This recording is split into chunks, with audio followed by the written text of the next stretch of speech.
Krishna, Hare Krishna, Krishna Krishna, Hare Hare, Hare Rama, Hare Rama, Rama Rama,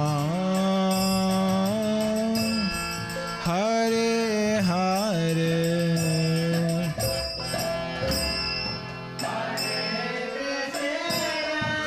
हरे कृष्णा। हम जल्द ही शुरू करने वाले हैं, तब तक आप साथ में कीर्तन करिए।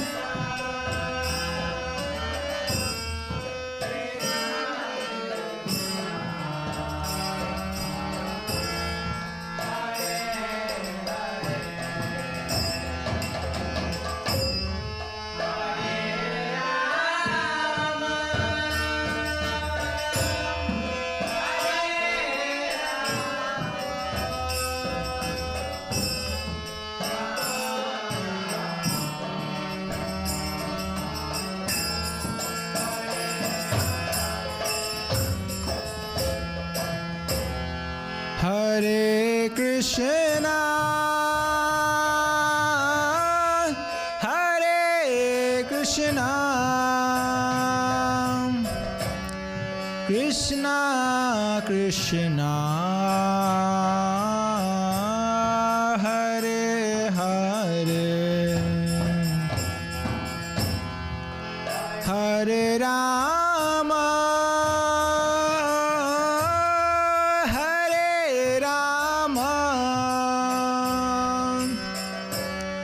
Rama Rama,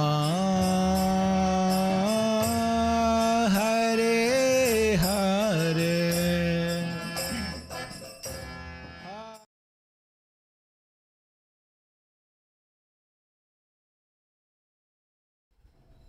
Hare Krishna, Krishna Krishna, Hare Hare, Hare Rama, Rama Rama, Hare Hare. So welcome all students, and today we are going to address the students from Hyderabad, and so this is going to be part 2 of the scientific series, Science and Spirituality, and today we are going to be discussing about the infallible Vedic wisdom. So as last time we saw that many scientists, by their research, they also come to conclude that there must be some energy, there must be some intelligent creator, some intelligent being by whom all of this universe is being controlled and operated. So today we are going to discuss a little bit about our ancient Vedic knowledge and how it is still relevant even today.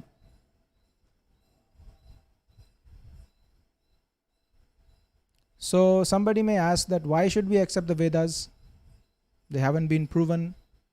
They haven't been scientifically researched yet. Although scientifically they are starting to be researched. Some people are working on Vedic points. So why should we accept the Vedas? Like last time we discussed about Shabda Praman, that if we accept the perfect knowledge from the proper person, then we can have complete knowledge within very short time.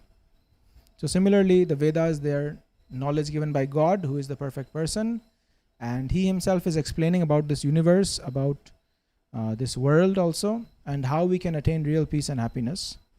So if we accept that, we can easily be happy in life.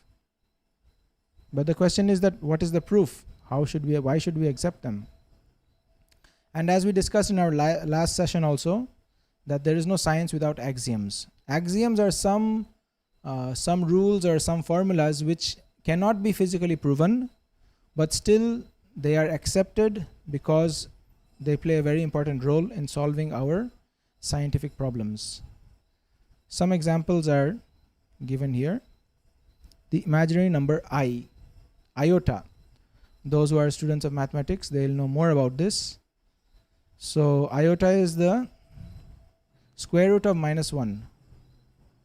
And this is an imaginary number. There is no such thing as -1. But using this, we can solve a lot of mathematical problems. And the second example is the Heisenberg's uncertainty principle, where the electron, you can either know the position of the electron or you can know the velocity, but you cannot know both of them. So this is very difficult to understand or prove, but using this, we are able to do a lot of scientific research. And the third law of thermodynamics, which essentially states that the entropy of a perfect crystal at 0 degree Kelvin is 0. But all of these are theoretical points. These are ideal points which are not practically possible. We are not possible to achieve 0 degree Kelvin yet. Neither can we achieve a perfect crystal structure. And neither is the entropy of any object 0. But based on this axiom, we are able to do a lot of scientific research. So just as in science, even this very example of the electron has not been seen yet. It has not been identified yet, like captured in the microscope or in the photo.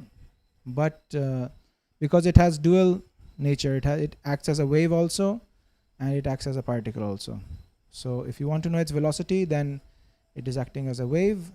If you want to know both its velocity and its position, then it is as a wave, and there is a probability that maybe you will find it in this area.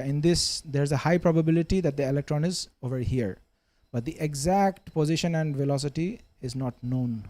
But still, we accept the electron, and without tangible proof, but still we are getting our work done. So similarly, there are many axioms in the Vedas. There are many lot of knowledge or lot of points which we have to accept it. And once accepting it, we see that our life is progressing. We are able to solve our problems, and we are able to be happy. So the same thing, it happens in the Vedas also.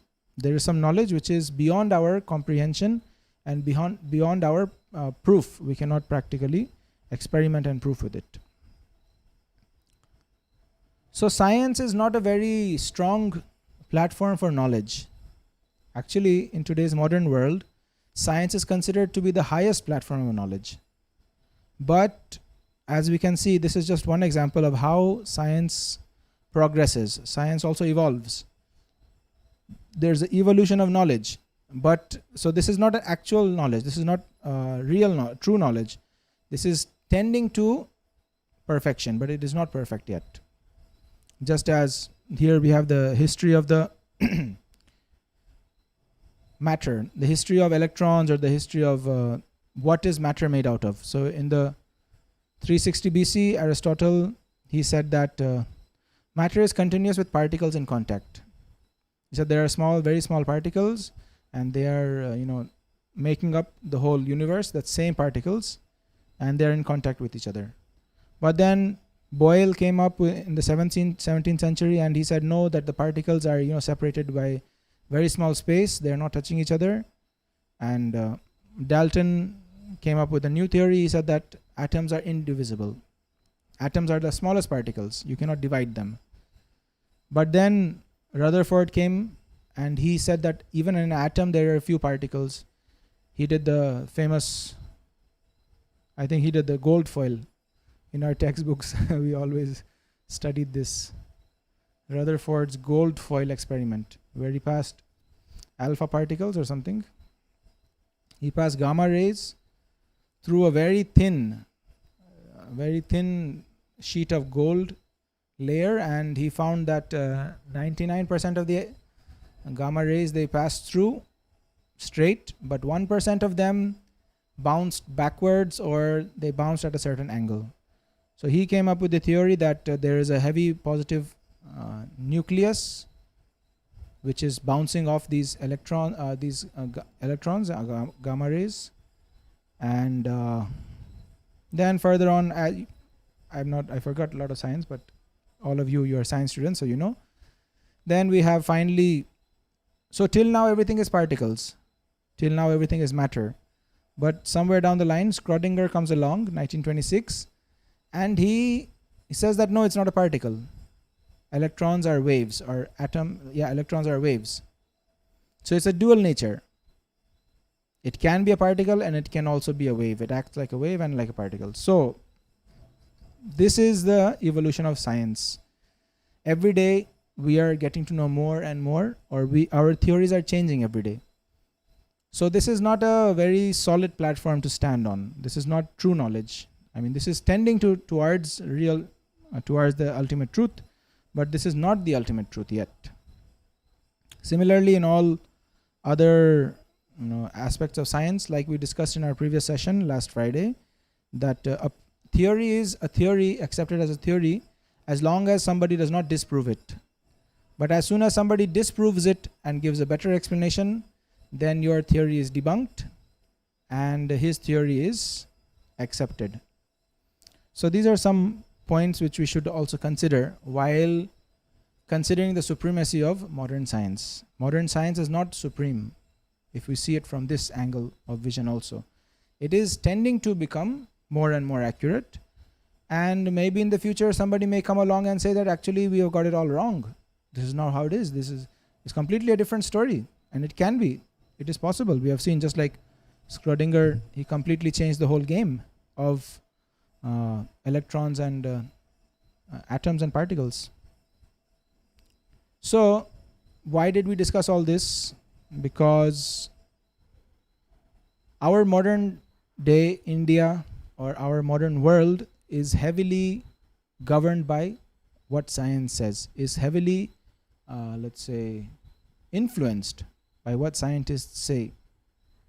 But at the same time, we should also know how much to be influenced and how much not to be influenced, because this viewpoint constantly changes. Scientists, as they progress, they develop, they find out new research and they give new theories. So at one side, we are always bombarded with this scientific knowledge, which is unanimously pronounced as accurate, and this is the truth. But we see that this may not be the truth. And on the other side, our history of India has gone through a lot of ups and downs in the past 1,000 or 2,000 years. As we know, Sanatan Dharma or Vedic culture is actually very old. In many civilizations across the world, we find various deities like Lord Shiva or Lord Vishnu, even some murti of Lord Nrsingadev have been found in Germany or other places. And in Russia also we find a lot of Vedic civilization culture, that means in the archaeology we find those kind of things. So no doubt once a time our Vedic civilization was very vastly spread and very nicely practiced. But we know that Lord Buddha had come and he had replaced Hinduism with this Buddhism. The Vedic culture was extinct and the Vedas were stopped to be practiced, and then Buddhism was practiced. So almost for 1,000 or 1,500 years Buddhism was being practiced, maybe 2,000 years also. And then somewhere down the line Shankaracharya had come and he had re-established the Vedic culture.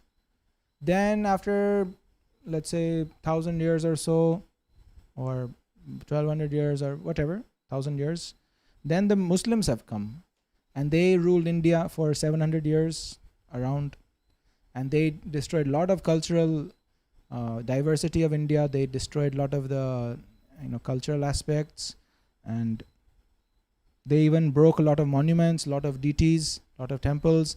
They burned a lot of Vedic scriptures.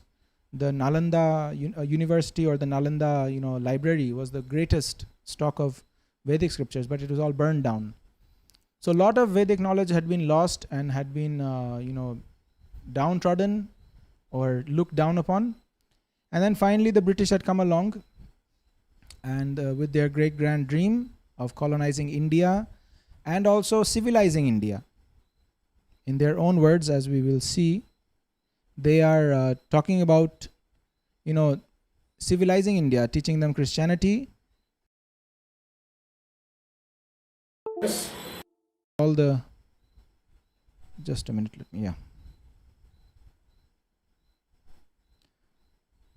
my camera is just, hold on, let me fix my camera. It's shaking.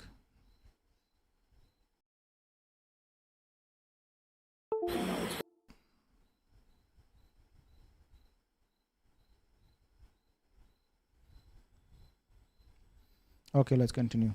So in their quest of conquering the whole world and civilizing other nations and cultures, what the British did, the early Indologists wished to control and convert the followers of Vedic culture. Therefore, they widely propagated that the Vedas were simply mythology, which still up to date is successful. People of Indian origin, they more or less are not interested in their own culture, in their Vedic scriptures, because of the modern education, which is still based on the British pattern, unfortunately, and the demeaning or the looking down upon Indian history or Indian culture. So Thomas Macaulay, who introduced English education into India, wanted to make the residents into a race that was Indian in blood and color, but English in taste, in opinion, in morals, and in intellect.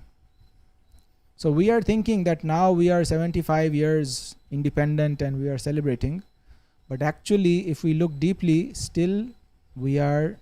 The British were successful in their mission. They wanted Indian in blood and color. So we are Indian in blood and color, but English in taste. We always like Western things. We are attracted to the Western culture. We are attracted to the Western languages. In opinion also, we majorly, I see the youth of India, majorly they always look down upon Indian culture and they think that this is all really old stories or some fairy tales and all these kind of things. So the British were successful in their mission. Even today, India is blindly following Western values and Western goals. Industrialization and money and finance, everything, and the lifestyle also. Enjoying life, sense gratification is the goal of life. This is all Western ideas. This is not the Vedic idea. So although we are Indians, we are born in India, we are proud to be Indian, but there is very little Indianness left to us. We are wearing Western clothes. All of you look at yourselves. All of you are wearing pant and shirt or jeans and t-shirt. This isn't the Indian code. This isn't the dress. All of us have long hair. If somebody has short hair, like shaven head, or somebody has a shikha, he's a joke in society. People will consider him a joke. Hey, dekho, Pandit ji, Baba ji. So they are successful. They have made us ashamed of our own culture. And this is a very important point, because to rule any country, the best way or the guaranteed way is that you change the culture. You introduce your language and introduce your culture. In that way, you can easily rule a country. This is known to all historians, that anywhere where countries were invaded and wanted to be conquered, so the best way or the sure way was to introduce your language and your culture, and then that nation is more or less yours. Monier Williams, he writes that when the wall of the mighty fortress of Brahmanism are encircled, undermined, and finally stormed by the soldiers of the cross, the victory of Christianity must be signal and complete. So here another thing, when British came to India, nobody took them seriously, because the Brahmin class of India, that means the intelligent class, they didn't even care about the British. They thought these are malechas. Malecha is a Sanskrit term for those who eat meat, especially cow meat. So these are malechas, and they are even lower than the fourth, they're not even in our Varnashram Dharma, like Brahman, Kshatriya, Vaishya, Shudra. This is the Varnashram Dharma, but these people are even lower than that. So we don't give much importance to them, neither we take knowledge from them. We have our own knowledge. So in this way, the Britishers saw it impossible that as long as we are, looked down upon and ignored by the most important class of the society, nobody's going to listen to us. So let us bring down that Brahmanism. Let us destroy this culture by making it look very cheap in people's eyes, and by devaluing it, that what is the value of this Brahmanism and what is this? Better you wear coat, pant, shirt, and you earn money and you enjoy life with spoon and fork, with knife. You become civilized. You are all uncivilized. So in this way they demoralized, and they had the power, they had the money, and they had the, they had that power to attract and to influence people. And their motive was the victory of Christianity. So they wanted to spread their religion, thinking that this Vedic culture is all very, basic and barbaric, and they're uncivilized, but we will make them civilized. How to dress nicely, how to, keep the body very nice, and how to eat nicely, and all these things. So Vedic culture is based on the platform of soul, spiritual platform. But these worldly cultures are all based on the bodily platform, how to increase the bodily necessities and bodily comforts. So to some extent they were, successful. Here's another very famous quote, which is everywhere we see this quote. This is Lord Macaulay's address to the British Parliament. I have travelled across the length and breadth of India, and I have not seen one person who is a beggar, who is a thief. Such wealth I have seen in this country, such high moral values. People of such caliber that I don't think we could ever conquer this country unless we break the very backbone of this nation, which is her spirituality and cultural heritage. And therefore I propose that we replace her old and ancient education system, her culture. For if the Indians think that all that is foreign and English is good and greater than their own, they will lose their self-esteem, their native culture, and they will become what we want, a truly dominated nation.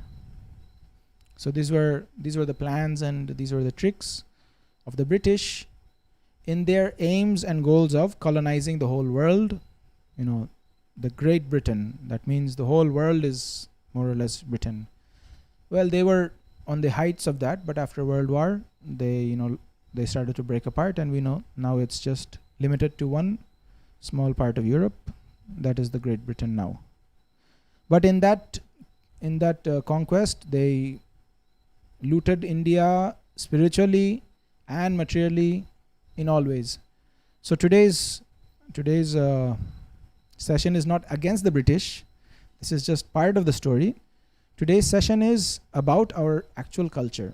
But the British played an important role in demoralizing that cultural values. That's why we are discussing this. We have nothing against British.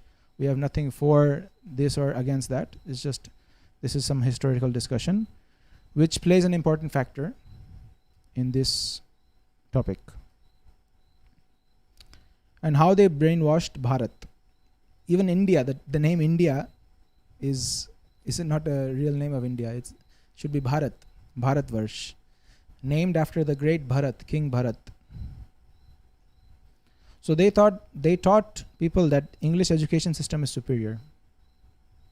Still today, we consider that English education is superior. They intentionally misinterpreted Sanskrit texts to make them look very primitive. So Indologist means those English scholars who learned Sanskrit in a hurry, and they translated the Vedas into English. But Vedic literature is not understood by our own scholarship. It has to be understood under the Guru Parampara, because Sanskrit is such an elevated or such a complicated language where one word can have more than 20 meanings. So which meaning should be taken in this situation? We have to learn from our previous acharyas, who have learned from their guru, who have learned from their guru, who have learned from their guru. So this is a tradition which is coming on. It's not speculative, or it's not, whimsical that I'll translate it like this. No, we have to understand this knowledge from the Guru Parampara, like we discussed last time also. So because of these things, they made major mistakes, and it all looked like a big joke. Our Vedic scriptures look like, like a big joke. And there is a lot of things which are subtle or which require certain levels of purity. Only then can we realize those things. So when a layman, when a normal person hears those things, and he might say, we never experienced like this, and this is all fairy tale, this is all stories, our Vedas. And they systematically tried to make Indians ashamed of their own culture. And this is what happened. Still we are. Thus, the actions of these Indologists seems to indicate that they were motivated by a racial bias. One major point was the Saraswati River. They argued, the Indologists or the British argued a lot, that your Vedic scriptures are not authentic because there is so many mythical stories in it. For example, this Saraswati River. This is a myth. There is no such thing as Saraswati River. Where it was described that through these countries the great Saraswati River used to flow, there is no such river. This is just a story. But recently means maybe 10, 15 years ago, some scientists, they found out by satellite imagery that the Indus-Saraswati River system, extending from the Himalayas to the Arabian Sea, this is flowing from the Himalayas towards Gujarat and dividing Pakistan and India. So Indus, the Indus Valley civilization was based on this river. We know any civilization is always based near some river, where there is water. Without water, there is no there is no civilization. There is no, humans don't settle down where there is no water. So generally, these civilizations or these human colonies were settled down near rivers, on the banks of rivers. So the Indus River is still there, but the Saraswati River also used to flow there, and it was a great, huge river, where now because of this mineral deposits beneath the ground, the scientists were able to, Anuman Praman, they're able to come to the conclusion, although we don't see a river, but we see that there are a lot of minerals in this path that shows that there must have been a river here which has dried up, and all the minerals have deposited under the ground. So this Saraswati River has been found, and even today, if you go to Badrinath, there is Saraswati River flowing there. From the ice, it is melting and it is flowing. I have gone personally, and I've seen there is one place where it goes under the ground. That means some rocks are there and it goes under the ground and it's disappeared then. So that Saraswati River is still there underground, but maybe it doesn't reach outside and we don't see it flowing.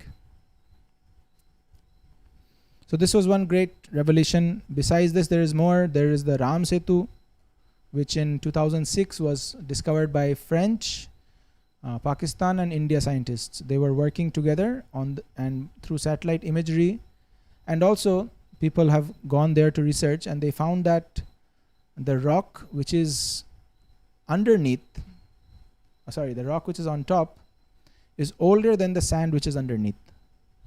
Something like this. If you can search on the internet. I forget the exact details, but you can search Ram Setu found, or you can search, is Adam's apple Lord Ram's bridge. So there you will find scientific research has been done, and they found that this is actually not natural. This is man-made. These are objects which are put by man, and it is intelligently designed. It is not something occurring by nature. It's not natural, and it is dated back to some 17 lakh years ago, when they did their analysis of how old this is. It is around 17 lakh years old, and that is the time scale of our Treta Yuga, when Lord Ram was here. So in these ways, as science has been researching into these things, some truths have been come to light. Now throughout the world, many great scientists and great thinkers, they adored or they learned a lot from the Vedas. We can see some quotations here. Henry David Thoreau said, "In the morning I bathe my intellect in the stupendous philosophy of the Bhagavad Gita, in comparison with which our modern world and its literature seems puny and trivial." So these are great philosophers and thinkers, and they are accepting, or they are seeing the greatness of Vedic literature. Alfred North Whitehand, he's a British mathematician, logician and philosopher, who stated that Vedanta is the most impressive metaphysics the human mind has conceived. And Vedanta is very deep. There is impersonal Vedanta, which we were discussing a few days ago, and it is true. Vedanta is one perspective to to understanding God's impersonal feature, how this whole universe has come from zero, has come from nothing, or from energy. There was no mass, there was just energy, and that is as Mahavishnu laying down in the Karana Samudra. And from his body, this whole universe has appeared, and again it is dissolving as he is breathing in and out.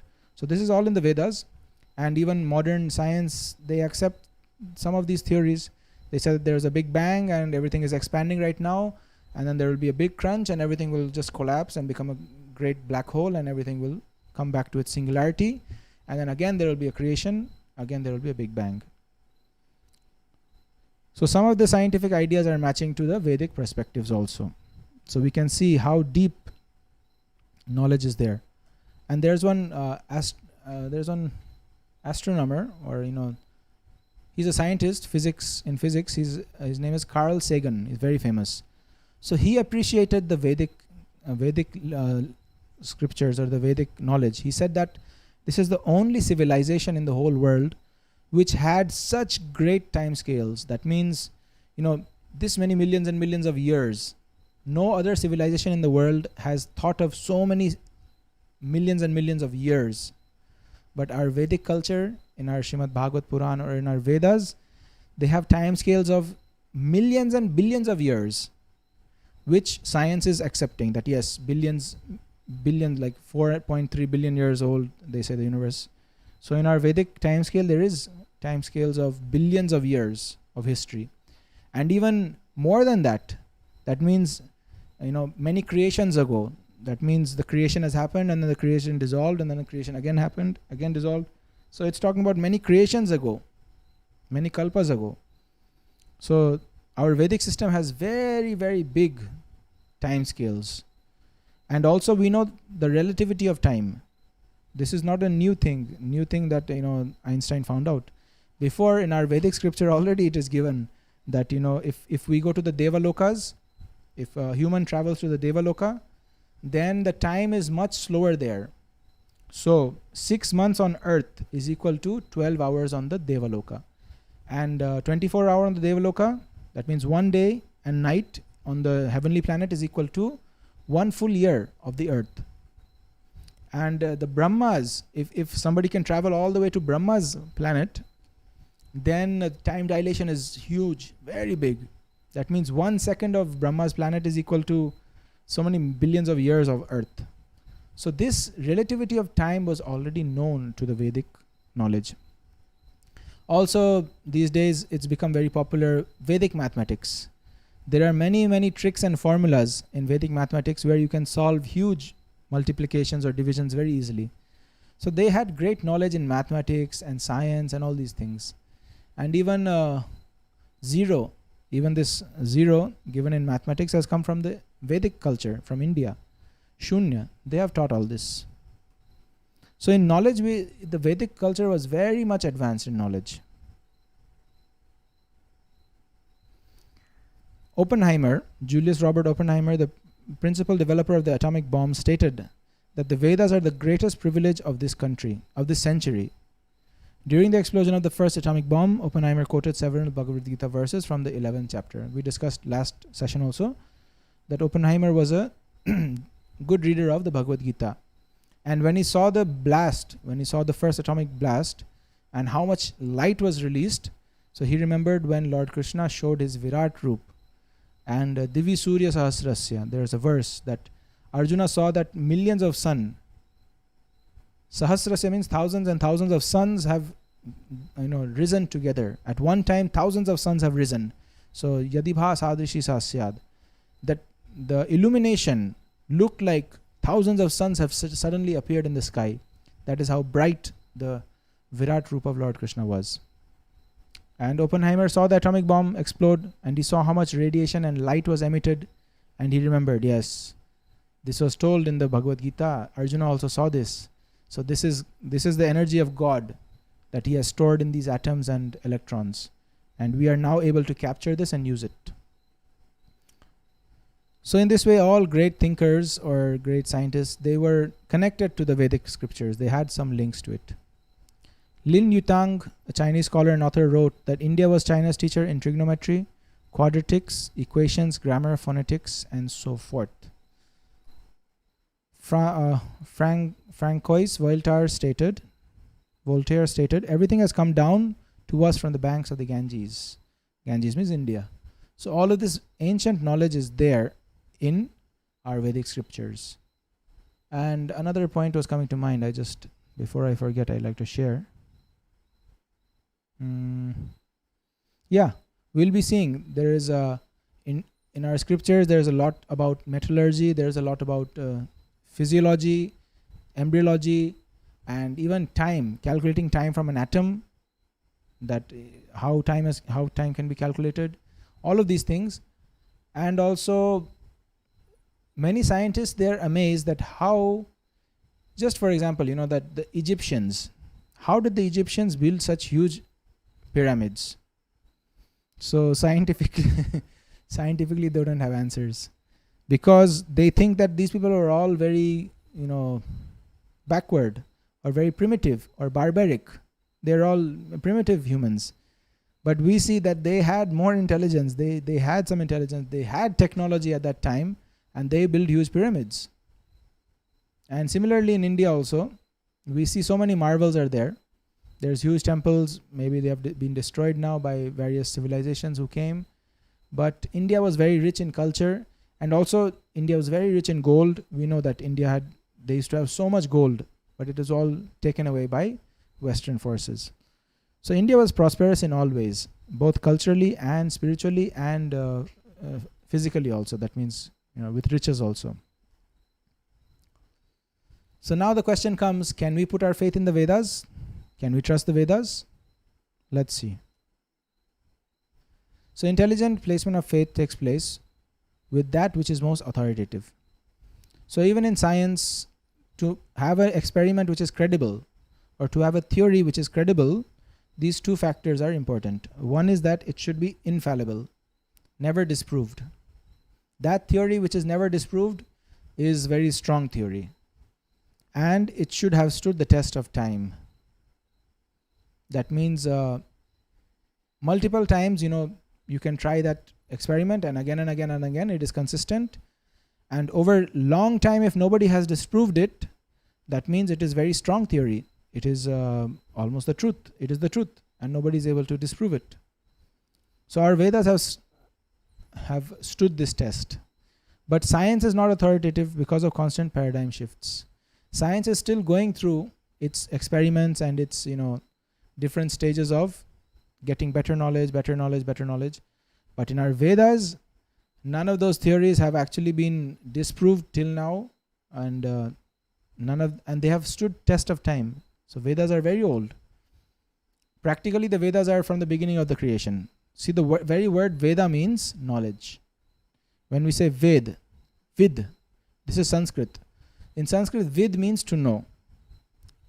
Vidati, Veti. This means I know, to know. And Veda means knowledge. And when we say Vedanta means the end of knowledge. That means the complete knowledge, the perfect knowledge. This is the end of knowledge. All the knowledge you will find here. So Vedanta. Our Vedic scriptures, there's Vedanta Sutras, and there is Upanishads, there is Puranas, there is Itihas, all these different parts. So these are all Vedic scientific knowledge plus history of our universe. History of our long time history is there. So where did the Vedas come from? Like we just discussed a little bit. Atharva Veda states that Lord Sri Krishna instructed Lord Brahma. At the time of creation, through Lord Krishna, Lord Brahma heard this Vedas, and then he gave it to his disciple. Like Brahmaji gave it to Narad, and Narad gave to Madhvacharya, Madhvacharya gave to his disciples, and then recently, 530 years ago, Chaitanya Mahaprabhu came in that parampara, and he gave that knowledge to his disciples. And today we find that A.C. Bhaktivedanta Swami Prabhupada, who is the founder of the ISKCON movement, he is giving that same knowledge to us through his books, and his disciples are still there who are giving that same knowledge. And we are repeating that same knowledge to all our viewers. So this is a bona fide, it is a Shruti Praman. No? There is a Shabda Praman. This is authorized Shabda Praman coming through the authorized source, the authorized parampara. So here we'll see some interesting points that still today we find in our Vedas. Sociology. Sociology means, general, the population, or the how to balance the social divisions, or how to manage the social structure. So our scriptures have a social division according to aptitude. These days, basically this means the 4 varnas, 4 ashramas, the 4 divisions, Brahman, Kshatriya, Vaishya, Shudra. But these days, as soon as we hear these things, we are very much oppressed by it. We are very much, disturbed by it. There is a reason, because the present varna system we see is not the correct one. This is the hijacked one, or the deteriorated one, which is only based on the birth. So this is a wrong conception. The actual conception is based on guna karma. That means yasya yan lakshanam proktam. This is Narad Muni is telling Yudhishthir Maharaj in the Srimad Bhagavad Puran that, my dear Yudhishthir, yasya yad lakshanam proktam. According to one's characteristics, one should be accepted in different varnas. Now, when the children are sent to the Gurukul, the Guru will observe the children. And according to their natures and character, the Guru will decide that, okay, I can see that he is a Kshatriya. So I will train him like a Kshatriya. This boy is very calm and peaceful and very intelligent. So I will train him as a Brahman. This boy is very much, interested in agriculture, or he's interested in saving and protecting things. He knows the value of this, so I can train him as a Vaishya. And he can do agriculture, cow protection, and he can store all these grains and he can trade it. So in this way, the social division was given in the Vedas. It's there already. And Manusamita also, which is also known as Manusmriti. This is very much, today's world is very much objectionable. People are burning Manusamita and they are making a big ruckus over it. But what I understand is this is a way of life. Just like in every country, they have different rules. In some country you drive on the right. In some countries you drive on the left. In some countries you have to wear a burqa. In some countries you are free to wear whatever clothes you want. In some countries, there are certain things which are objectionable. In another country, that's not objectionable. So every culture or every society has its own ways of doing things. And in our ancient Vedic time, this was the way how it was done. So I have gone through the Manusamita to some extent, not very detailed, because even today it's not relevant. We cannot actually implement it. Neither are we saying to implement it. But just to see how they had their thing together. They had, for a Brahmana, this is the strict rules. They have to follow this. If they don't follow this, they are not Brahman. They're expelled. It's very strict. They must follow these things. Very clean, very truthful, and very, all the good characters are there. And the punishments also, that if a Brahman does this mistake, then this punishment should be there. And this, even to the extent that, if the Brahman does if 4 people do the same mistake, but the Brahman should be given the heaviest punishment, because he is a man in knowledge. He should not have committed that mistake. If he has committed that mistake, that means knowingly he has done it, because he is a man of knowledge. He is more responsible. So the punishment is heavier. The Kshatriya is given little less punishment, the Vaishya little less punishment, and the Shudra almost no punishment, because not expected, It's not expected that he'll be ideal character and ideal man. So it's okay. It's okay. You just give a small fine and you can go. But the Brahman was given more heavy punishment. Of course, physically beating and, this kind of thing was not there for the Brahman. Killing a Brahman or physically beating a Brahman was not allowed. But there are other ways of punishments. And even there were traffic rules. You'll be surprised. In Manusamita, it's given the traffic rules that if you have run over a dog, then you have to pay this much fine. If you have killed a cow or some bigger animal, more fine you have to pay. They had their laws together. They had their constitution together. They had a system. So this is the Vedic culture. It's not like barbaric. Anybody can do anything. No, there was a system and you have to follow that system. So that's sociology. Physics. They had physics, a lot of knowledge about physics. So one example I had given, calculation of time from the atom. So this is very interesting. In the Srimad Bhagavatam, the Srimad Bhagavad Puran, there is one whole chapter describing that the time taken for the atom, for the smallest particle, there it is said, Anu, Paramanu, all these terms are there in Sanskrit also. Anu and Paramanu. Paramanu is the atom. So or even smaller than that is divided. I forget the names, but it's divided even smaller. And it is said that the time taken for the sunlight to pass from one particle to another, that is called this unit of time. It's called a nimish or shan, something. I don't remember the exact because it's very detailed. So it's called this. And then 5 of this makes one of these, and 7 of these make one of these, and 10 of these make one of these. Then there is lava, then there is kshan, then there is muhurat. Muhurat is 1.5 hours. There is like this in this way. There is a prahar. Prahar is also, prahar is 1.5 hours. And then so many prahars make 1 day, so many days make 1 month, and so many months make 1 year. So just as we have, so many milliseconds. 100 milliseconds make 1 second. 60 seconds make 1 minute. 60 minutes make 1 hour. And 12 hours make half a day. 24 hours make 1 day. And 30 days make 1 month. And 12 months make 1 year. So we have a different system right now. But in our Vedic system, there was a clearly defined system of time. Time was defined based on how long it took for the sunlight to travel from one atom to another. So this is still there in the Bhagavatam. And another example is our universal structure. In the 5th canto of Srimad Bhagavad Puran and in other places in the Vedas, very vast detail of the universal structure. The heavenly planets, the various different, like we have 9 planets. So they were known, Shani, Graha, and Guru, and so many, we know all these planets. 7 days are divided according to the 7 planets. Som and Surya. These are the 9 grahas, right? We have the 9 deities who are influencing our life, and even in astronomy, they're important. So all of this knowledge was there already. Physical knowledge they had. Then they had the knowledge of the heavenly planets also, which modern science doesn't have. That in the heavenly planets there is much better life, much longer life duration, and much better life quality. This time dilation, which I was talking about, was already known. That when a person from the earth has traveled to the heavenly planets, and there he stayed for a few days, but when he returns, a long time has passed on the earth. So this was already in our Vedas, which was proved by Einstein, that time is relative, and an object which is out in outer space or far away from the earth, time is going slower in that. And the object which is more towards the center of the earth, time is going faster. So these are some points which are from physics discussed in our scriptures.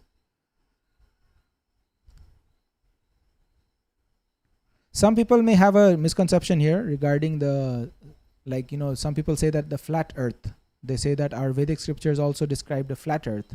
That is not the case. Our Vedic scriptures, they clearly tell Bhugol, or this Prithvi, Bhumandala. Bhumandala is round. It's like a sphere. It's a dweep actually. It's like an island. So it is not saying that it is flat. Flat earth is not supported according to our Vedic scriptures. And Bhumandala is a very big plane. This is the earthly plane. It's not only the earth, but the earthly plane means many other places of residence are there in the Bhumandala. Earth is one of them only. And also some descriptions are very strange. We don't find it like that exactly, but it is said that by practicing yoga or by becoming more pure in our living, then many things are revealed to us. Like we know the example of Dhruva Maharaj. Dhruva Maharaj used to chant Om Namo Bhagavate Vasudevaya and used to stand on one foot and do tapasya. So there it is said within 10 days of chanting this mantra, he became so pure that he could see the demigods. He could see the heavenly beings flying on their airplanes. And we know that, of course, in the Vedas is told that when great kings used to do yagyas before, the demigods used to come and descend down to earth, and they used to accept those yagyas. Many times there's descriptions of vimans, descriptions of airplanes, and like swan, the demigods are sitting on swan airplanes. So in our Vedic history or Vedic knowledge is given already, and there is even one Viman Shastra. There's a whole Shastra describing various models of Vimans which can be built, which they used to build at that time. But now that knowledge has been lost. But still some manuscripts are there about Viman Shastra. So they were advanced in technology. They even had connection with demigods. So somebody was asking the other day about aliens. There is good possibility, and even the US Pentagon has released that yes, there are some files which are classified, and we are telling that yes, there were some sightings of UFOs. UFO means unidentified, that we don't know what is this. It is not an airplane that we made, but it's unidentified. And many pilots or many people who saw these things, they say that suddenly it is changing direction and speed, like it's impossible. Suddenly it is changing. And there's one scientist by the name of Larry, I'm forgetting his name, Larry something. So he claims that he had worked with the scientists, with NASA or with the government of America on these projects, and he has seen these UFOs he has seen.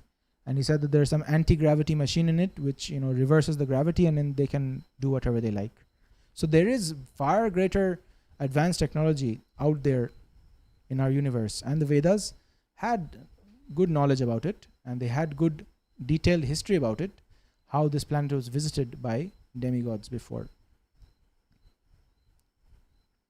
So now we come to chemistry. Chemistry, there's one example of the iron pillar of Delhi. I'll be showing in the next slide, so I won't discuss it right now. But the point is that in our Vedic time, they had knowledge how to make alloys. And such alloy of iron that it has not rusted even 1500 years later. Even today, that iron pillar of Delhi is not rusting because they had knowledge of chemicals, they had knowledge of metallurgy. They made such an alloy which doesn't get rusted. Now biology, we had good knowledge of biology in the Vedas. For example, some examples are pranayam. Pranayam is a very powerful, very powerful medical, medicinal effect. Some people who are incurable diseases, simply by pranayam is breathing exercises, they can cure all their diseases. And even Shankaracharya has written that just as pranayama parasya,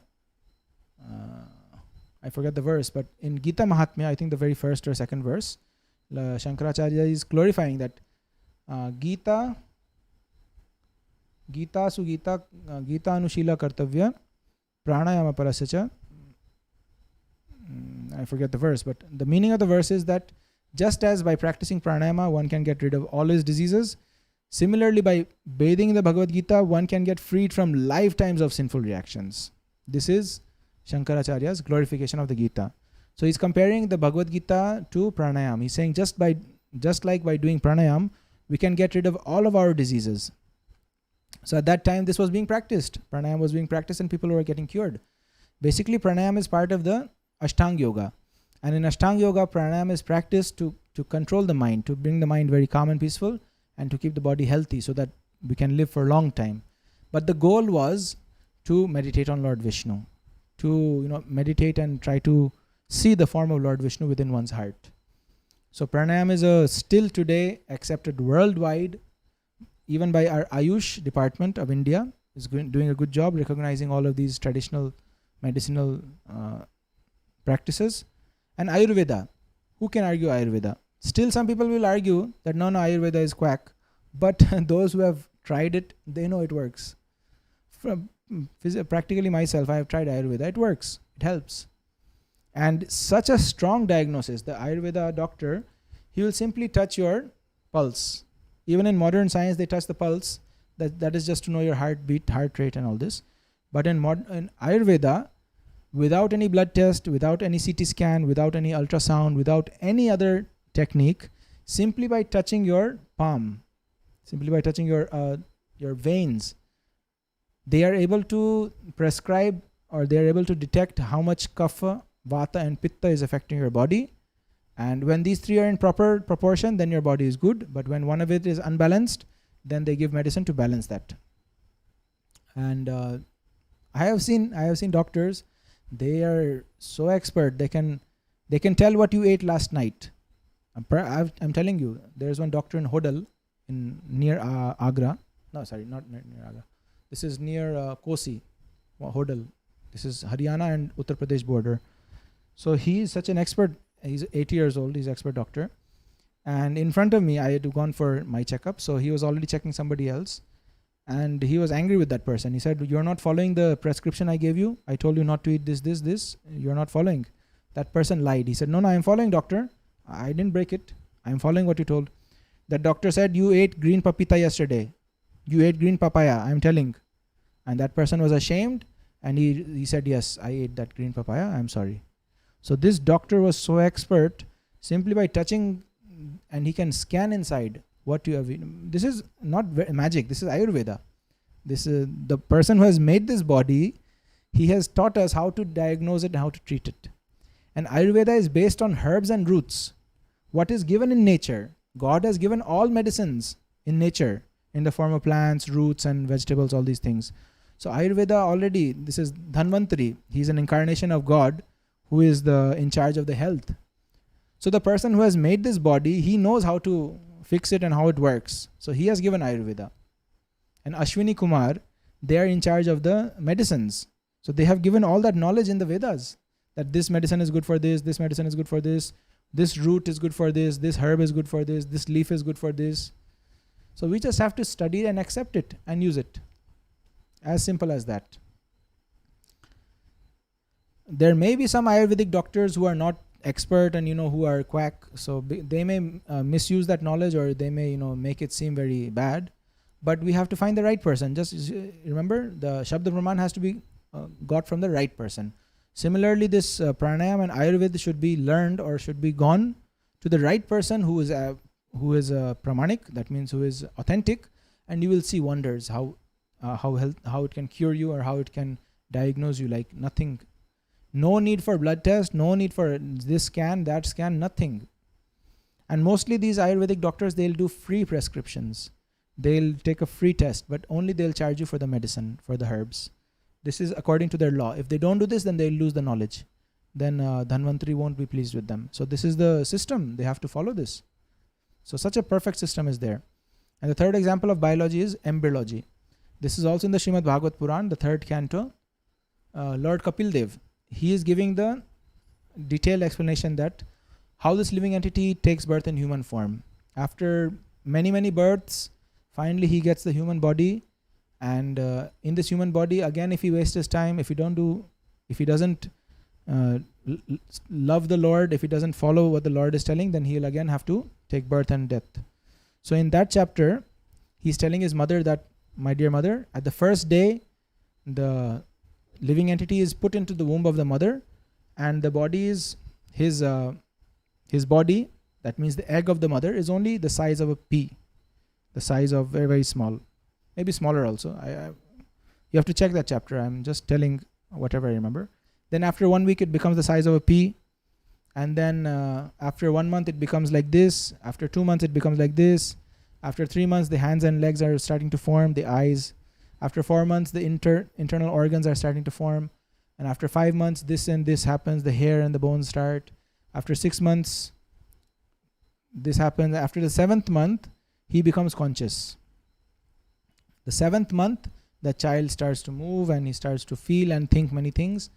And then sometimes he's bitten by worms inside the womb of the mother. And sometimes he's crying, he's praying that please, got a chance, please give me birth, take me out of this very horrible situation in the womb. I promise I will do devotional service. I promise I will follow what you said in the Vedas, in the scriptures, and I will come back to you. But as soon as he takes birth, he forgets all of that experience, and he's covered with ignorance, and again he leads his life just like all the other animal life, eating, sleeping, mating, defending, that's it. But this is the difference between animal and human life, that we have got these higher principles, or these higher things in human life. We can follow these systems, even just like following rules and regulations. We have governments, we have law systems, we have to follow these systems, we can't do whatever we like. So this is the difference between animal and human life. So this is nicely explained. The embryology, when shown to doctors, they are amazed at how that in your Vedic scripture, which is 5,000 years old, or even if you say 2,000 or whatever, like historians don't like to give more than 2,000 years history to our Vedas, but we know that it is 5,000 years old, written by Vyasadeva. Even if it is 2000, still they had this knowledge. Still they had this knowledge of how the child develops within the womb of the mother. I'm a student of biology myself, and one very interesting thing which I learned in my 11th or 12th class, which still I remember, is that in mammals, not only in mammals, in hot-blooded animals, or maybe in all animals, the heart is the first organ to be produced. Did you know this? This is a very interesting fact. In all bodies, in all animals, the first organ to be produced is the heart. Some may think that the brain should be first, but no, the heart is the first. And the heart has an automatic brain in it. Automatically, it starts pumping. It has a set of instructions which tells it to start pumping. And with the pumping of the heart, all the cells and nutritions are spread, and the body is formed. So I found this very interesting because Lord Krishna is telling in Bhagavad Gita, Sarvasya chaham hridi sannivishto, that I am seated in everyone's heart. From me comes knowledge, ignorance and forgetfulness. And even the soul, the Jivatma, Ishvara sarva bhutanam hriddesha arjuna tishtati, that Lord Krishna as Paramatma is situated in everyone's heart. It is not said brain, it is not said liver, it is not said muscles. No, it is specifically said heart. So this I found very interesting, that the very first organ to be formed, just like these days we see that they are they're fertilizing eggs outside the shell. They are taking the composition of the egg, they're breaking the shell, and they're pouring it into some plastic see-through container, and then they're putting some the sperm of the cock, that means the male hen, they're artificially putting that there, and then they're seeing how it is developing. So within a few days you can see that a small heart is formed, and that heart is pumping, beating, and that blood is being flowing through the whole liquid, and slowly the cells are being formed, and all the proteins are being transformed into tissues and muscles and bones and everything. So it is all starting from the heart. The Atma and the Paramatma, both of them are seated within the heart, and they start the pumping of the heart. And then, of course, we there's DNA, and there's all the instructions are already given there, and that this starts executing that. But who gave all the instructions, that we don't know. That is also Paramatma. God has given. God has made this complex body for us. He has gifted us this body, and we are using it the way we want. So all of this conception, this knowledge is all given in our Vedic scriptures. And the most important part is spirituality. This is all material knowledge, but the most important part, which modern science cannot still understand or not even comprehend about, is spirituality, which was given in our Vedas. The science of the soul, which will be our next session. How reincarnation is a true fact. Many children have recalled their previous lives to very correct details. They're able to give exact details of what they went through, and they remember all this knowledge. So this is the wonders of our Vedic knowledge, and many things which modern science will not even talk about. What is the goal of life? According to modern science, there's no goal of life. You are just a bunch of chemicals, and by chance, by evolution, you have come to being, and after death, all this will go away, it'll become chemicals again. That's it.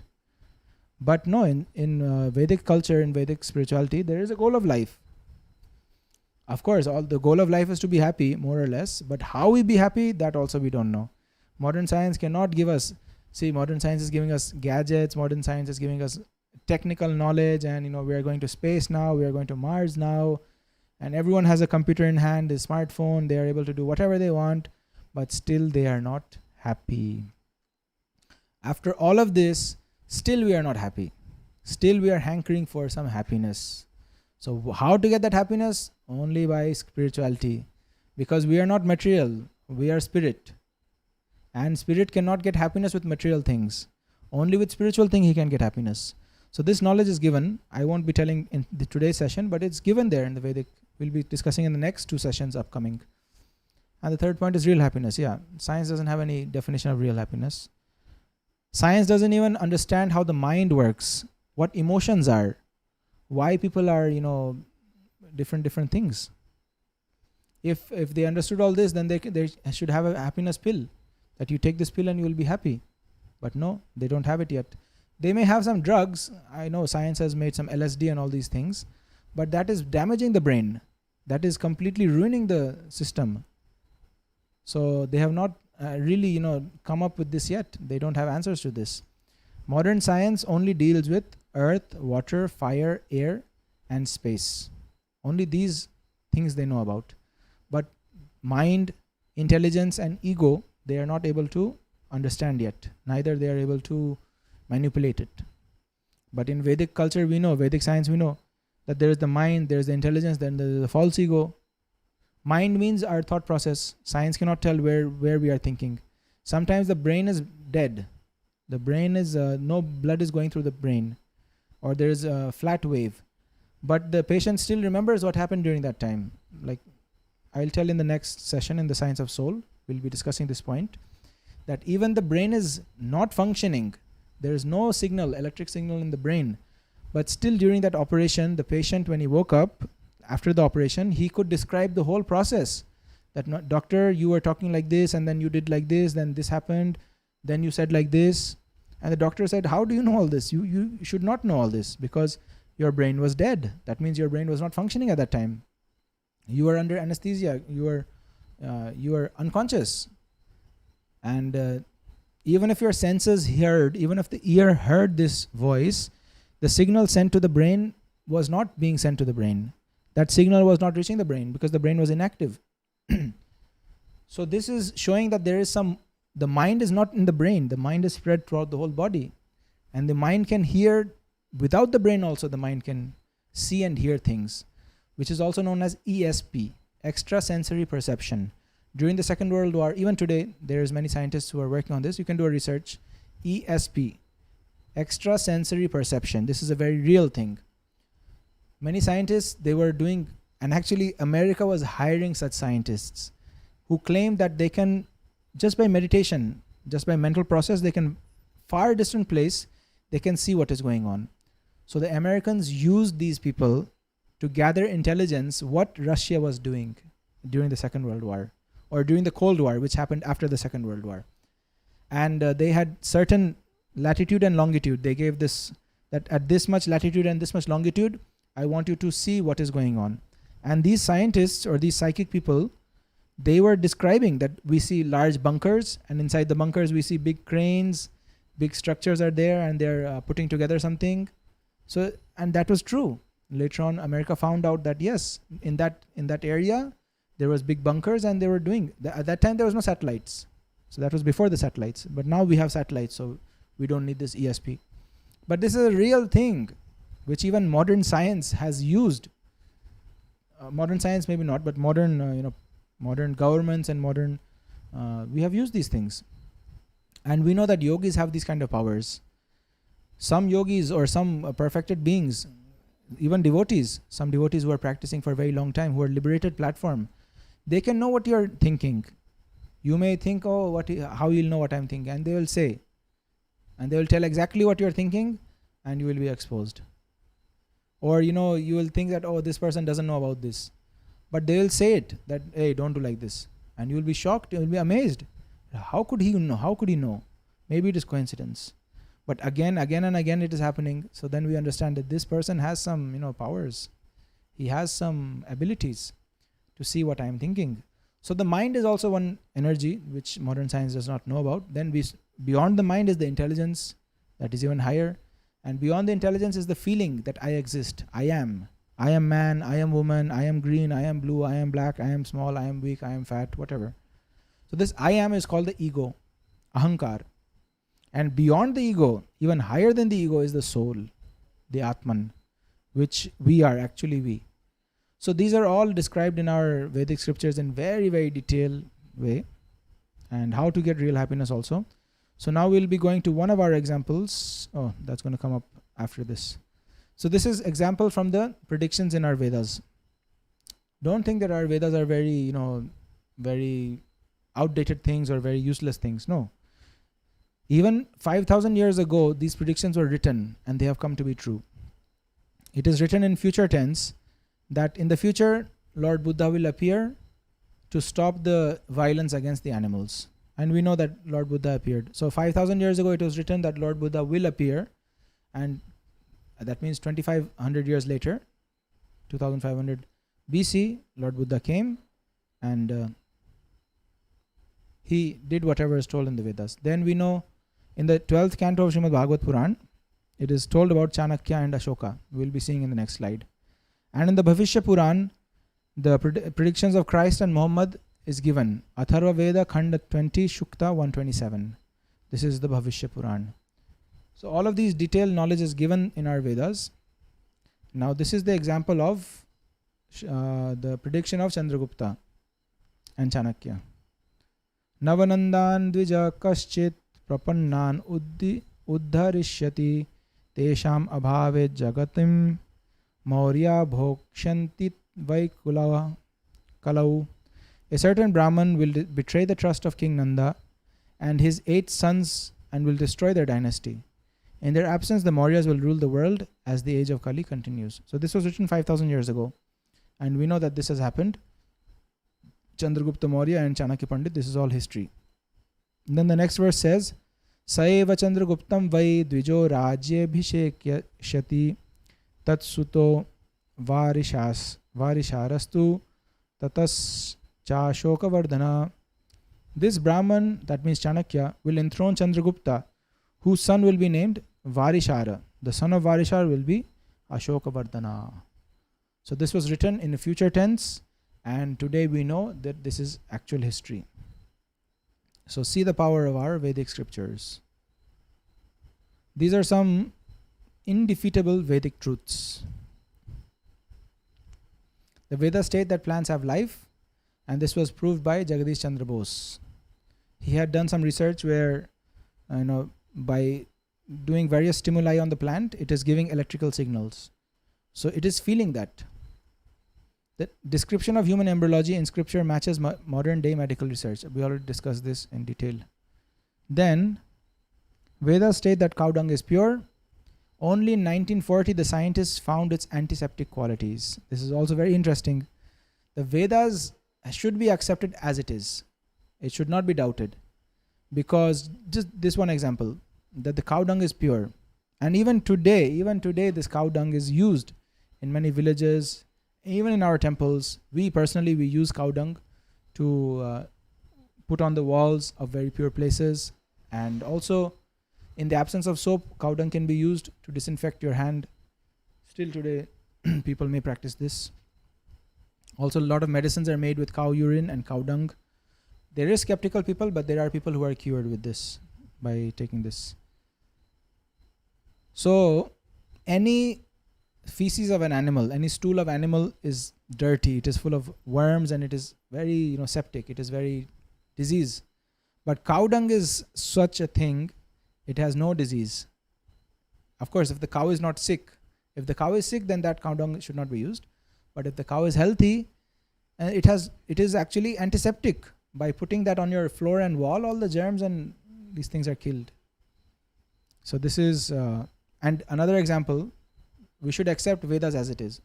It is said in the Vedas that the bone of animal is impure. If you touch the bone of animal, you have to take bath. If you touch the stool of any animal, you have to take bath.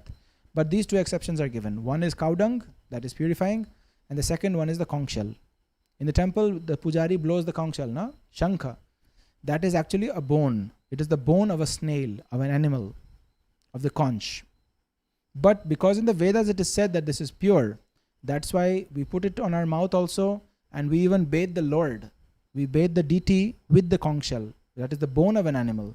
But the Vedas say it is pure, that's why we have to accept that it is pure. Similarly, the cow dung. The Vedas say it is pure, we have to accept it is pure, and today we see even modern science accepts that it is antiseptic.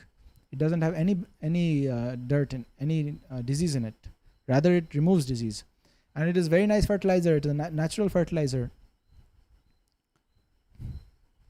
Modern man is turning to yoga, meditation, Vastu Shastra, astronomy, astrology, metallurgy, etc. from Vedas. So we can see in the West, especially in the West, it's very popular. Yoga, meditation, pranayam, all these things. And it is being accepted as part of wellness. That this we can be very happy doing these things. When modern medicine fails or modern techniques fail, then they take up these costless, cheap thing. This is no cost, is free of cost, but it is good for our health and for our mentality, for our consciousness, for our thinking. Vastu Shastra also makes a lot of difference. For those who believe, they can try and they'll see a lot of benefit in Vastu. Astronomy, and astronomy, like, basically calculating eclipses, solar eclipse, lunar eclipse, and how, when the full moon will be there. So all of this was already being done in Vedic times, and even today by the Hindu calendar or the Vedic calendar, it is able to exactly tell that when the eclipse will come, what time it will come, and so they had good knowledge of mathematics and physics also. So it is exactly matching with the modern predictions. So we see that actually it is not just a fairy tale or a whole bunch of stories. Our Vedic knowledge is very deep, very authentic, and still today it is true. It is not wrong, it is not false. So this is one example I'd like to share with you, which is very interesting. This is the Iron Pillar of Delhi. I have been there, I have seen it with my eyes, and maybe some of you have also visited. So the special thing of this Iron Pillar is that it is at least maybe 1600 years old, something either 1200 or 1600, I'm forgetting the details. But it is more than 1000 years old.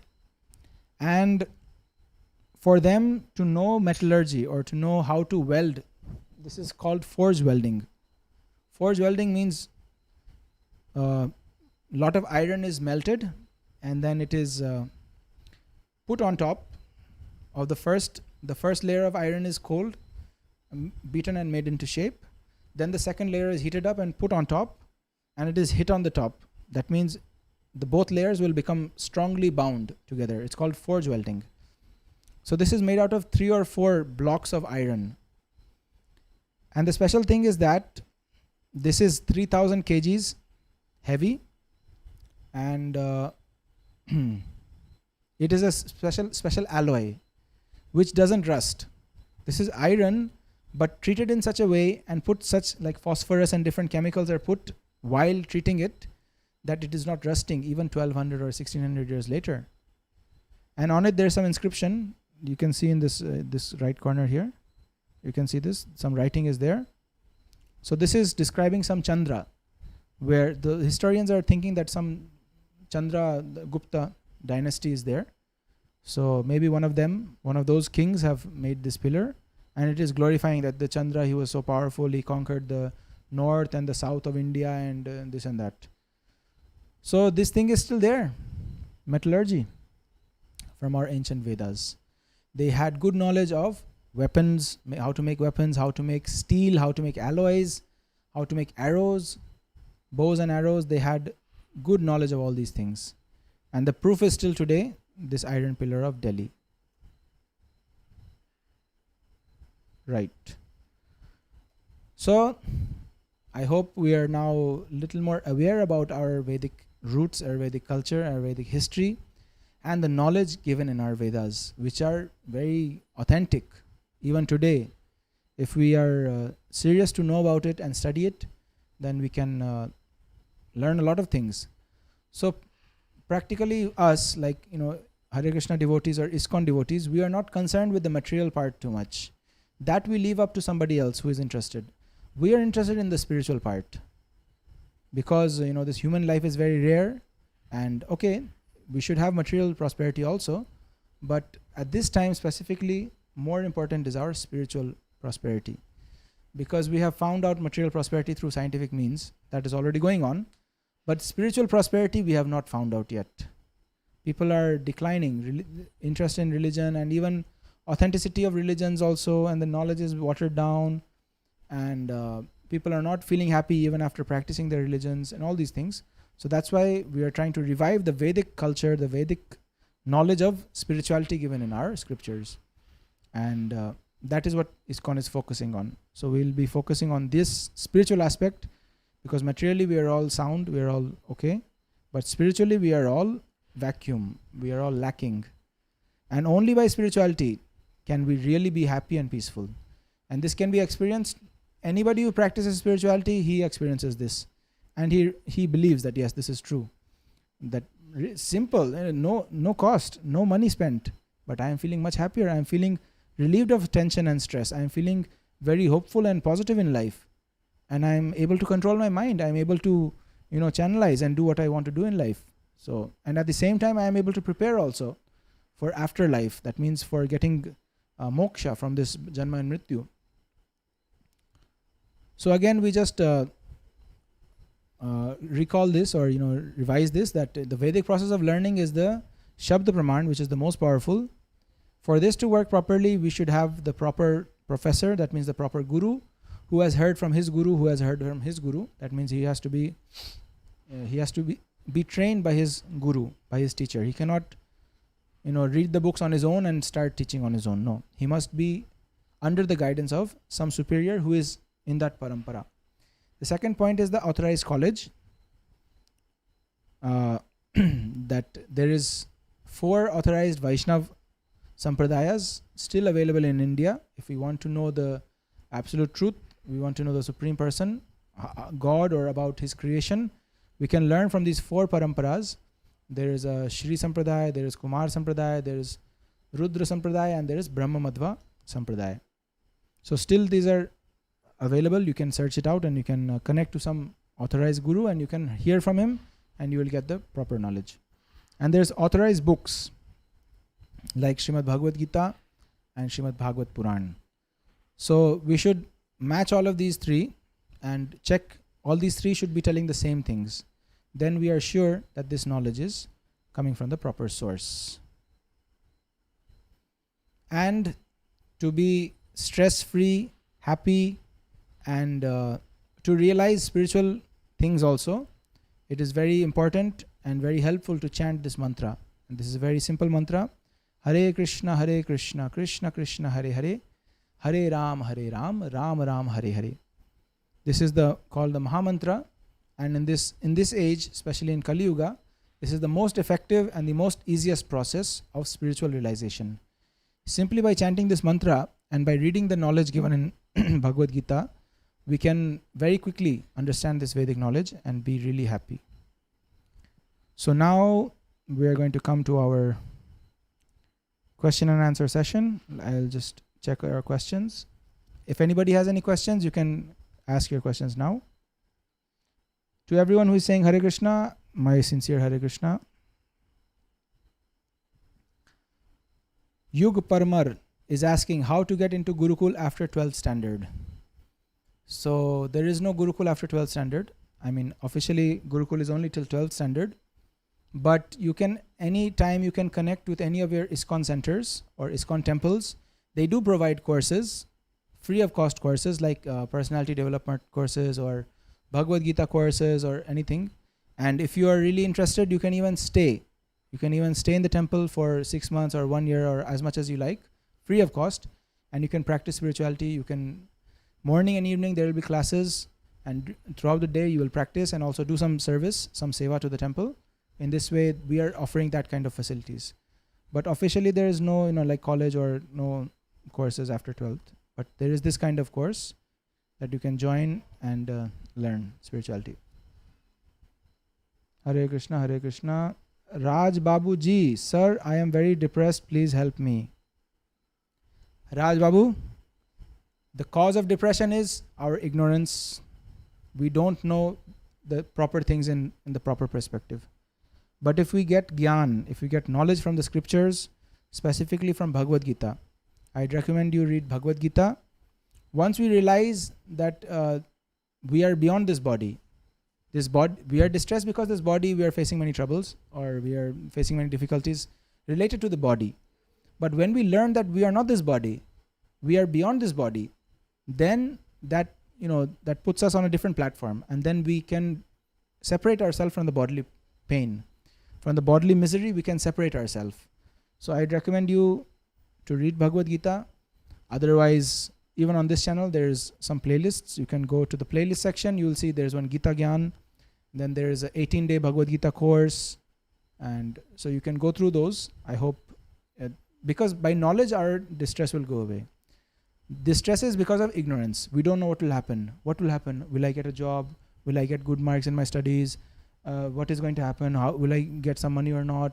So this is ignorance of the future. But by reading the scriptures, then we can know that these things, of course, we're not lazy, we'll work hard for it. But there is another source of happiness, spiritual source of happiness, which doesn't cost anything. So if you can connect to that, then all your depression will go away. So what I can help you is that I don't want to go to school. I feel shame on going to my school. Okay, I mean, just officially you complete your school because this is part of our modern life. You complete your school, but at the same time, you get Vedic knowledge that will really fascinate and help you. Ankur Sharma, our sun is 4.6 billion years old and our universe is 13.8 billion years old. We are so small and almost non-existential, but still our egos are and arrogance is so big, like we deny everything. Yeah. So this is one who is a real knowledge. One who has real knowledge, he will feel more and more humble. This is Newton's experience, that the more I know, the more I realize how much I don't know. So the more we increase our knowledge, the more humble we'll become, the more insignificant we'll feel, and we will come to our actual original position. Because the Atman, the soul, is actually very, very small, but it is very powerful at the same time. We mean 1 year in earth is 1 day in Devaloka. Yes. Madan Mohanji, 1 year of earth is equal to 1 day of Devalok. This is called time dilation. Shrikant Dwivedi. Naradji also made so many youth Krishna conscious against the wish of their parents, and so the Swami Prabhupada did the same, following on footsteps of Narad Muni. All ISKCON Guru follows Prabhupada. This is a good point. See, the first part of our life, or the first 25 years of our life should be dedicated to knowledge. That's what we do, right? We go to school, we go to college, and till 25 years old, we're studying. We don't work, we don't get married, we don't do anything. We just study and try to get knowledge. So similarly, in the Vedic time, it was called Brahmachari Ashram. That means at the ashram of the Guru, we would go and learn all this Vedic knowledge, learn the science of soul and spirituality. But today, because we are not getting the spiritual knowledge, then once we become 18 or 20, then we start to get the spiritual knowledge and we become very much attracted, that I want to know more. And then some people decide, very few people, there is a big misconception that in ISKCON everyone becomes brahmachari. No. I'll tell you practically, and you can also do the research, or you can ask people also. Only 1% of the people connecting to ISKCON actually they join the ashram and become brahmachari, and they stay and learn this philosophy, or they practice this spirituality in very deep or very sincerely. And that also 80 or 90% of them later on, they decide to, okay, now we have learned the spirituality, now I decide to go back to my world, and I want to get a job, I want to get married, I want to have a normal life. But they still practice spirituality. So very, like just 1% or 0.5% of actually our members, ISKCON members, are full-time devotees. That means whole life brahmachari, dedicated, and not getting married and not getting into worldly things. But that is being done so that this preaching can be expanded. That means this knowledge can be given to others also. If we get married and have children and job, then we have no time for preaching this message. So some people are dedicated, some people are required to give full time for these preaching missions and to run the temples and so many things which are required. So yes, we are giving a facility. ISKCON or Hare Krishna movement is giving a facility, and you can see it in the positive way, that this is a scholarship. This is a very big scholarship given to those who really want to know spirituality. Your fooding, clothing, and shelter will be given free of cost. This is a scholarship, provided that you are really interested and dedicated to know this knowledge and practice it in your life. So ISKCON is giving this facility.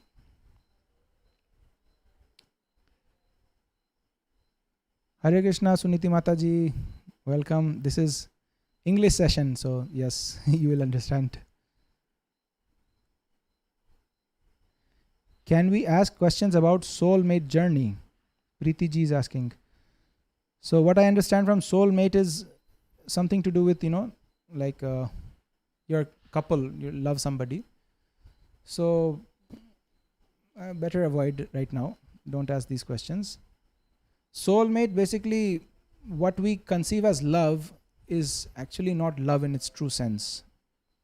Because just imagine, the real definition of love given in our Vedic scripture is that without any return, without any expectations, I really love that person and I serve him without any expectation of return. And one good example of love is the mother's love for the child. That is called love. Because the mother doesn't expect that the child will do something for me. The mother serves the child selflessly. Sometimes mothers, they expect, the child will grow up and take care of me. But let's say ideal case, the mother doesn't even expect that. We see, even in the animal kingdom, we see this. The mother doesn't expect the child to take care of it. But still, the mother gives its life to protect that child. Is always very careful that the child is, not harmed or is not hungry or whatever. So that is the definition of love. But when we come to our, let's say, soulmate or, this kind of question that you're asking, that is, it looks like love. It is an infatuation. But at the same time, if we look deep inside, it is a lust. It is some kind of a lust. And how do we understand this? We can ask the question that this person that I so-called love, if he doesn't fulfill my expectations, will I still love him? This is a very important question, which will expose that it's actually not love. Just say you love somebody, you have an infatuation or you have an attraction towards somebody, and that person doesn't fulfill your expectations or doesn't fulfill your desires. So we don't love him, we start hating that person. And this is seen when love marriages happen, people get married, and after a few months they fight, and they say that before marriage you said this and this, but now you're not doing this and that, and that means you're not serving me, you're not doing what I said. You said you will do like this and this, but you're not doing that. So I'm not feeling happy now. And both of them fight and they divorce. Within 1 year, within 6 months, they divorce. So we have to, even the Vedic scripture is giving us knowledge about love also, that this is not real love. Real love this is lust actually. It is based on our selfishness. If you can make me happy, then I love you. If you cannot make me happy anymore, I don't love you. I hate you now. So we have to, if any decision, any like life plan or marriage is based on this principle only, then be careful. Don't do this. Because you will be frustrated. Because you are getting into some relation with some expectations. In the beginning, it is some infatuation. It is some mutual attraction. I accept that. But later on, there is some expectations, and there is very high expectations in many cases, but from both sides. From the boy's side, there may be very high expectations, and for the girl side also very high expectations. And when that person cannot fulfill, then we hate each other. Then we don't want to see each other's face. We want to kill each other sometimes. So this can't be called love. If you really want to learn love, then we have to first learn how to love God. Because God is loving all of us. How does God love us? Even though we are not doing anything for Him, still He is providing us all our requirements. He has provided us this wonderful, beautiful body. He is the one sitting in within our heart, Paramatma, and He is functioning this body. We say we have autonomous nervous system. Our autonomous nervous system is controlling the body. No, this is Paramatma is guiding and controlling this body. Even if there is an autonomous nervous system, who is programming that? Who has programmed that? Who has written that data in the DNA? Modern scientists have some other theory, but we know clearly from the scriptures that God, He's doing all of these things for us because He loves us. Who is giving us oxygen? Now during this pandemic, it will cost you so much to get a cylinder. But for millions and billions of years, God is giving us oxygen, tons of oxygen. He even made systems where oxygen will be recycled, water will be recycled, and all we can get our food and whatever we require from the sunlight and the earth. So God is giving us all of these things because He loves us. That is called love. Even though we are not giving anything to God, we don't even care about God, we may not even believe in God, but still because we are children of God, God loves us and He will provide all of these necessities, even to the animals. So God really loves us. That means without any expectation of return. And once we know this fact, our love for God will also start to come, that, oh, God is so nice, so wonderful. Out of love, He's giving us all these facilities. Now, I love God. And then we start to become religious, we start to become spiritual, we start to ask questions. And once we learn how to love God actually, then we can find a real soulmate. We can really, not on the lust platform, not on the expectations platform, but on a responsible platform. Then our marriages will make sense and they will be lifelong lasting. We will not expect too much. And both of us will have service attitudes towards each other. So these are all things which we have to learn from spirituality. From our very childhood, if we learn these things, then it just becomes part of life. It becomes very natural when we grow up. So even if you want to learn this, what was the question? Soulmate, then I think you can get a lot of insight from spirituality about real love and how to have healthy, relationships.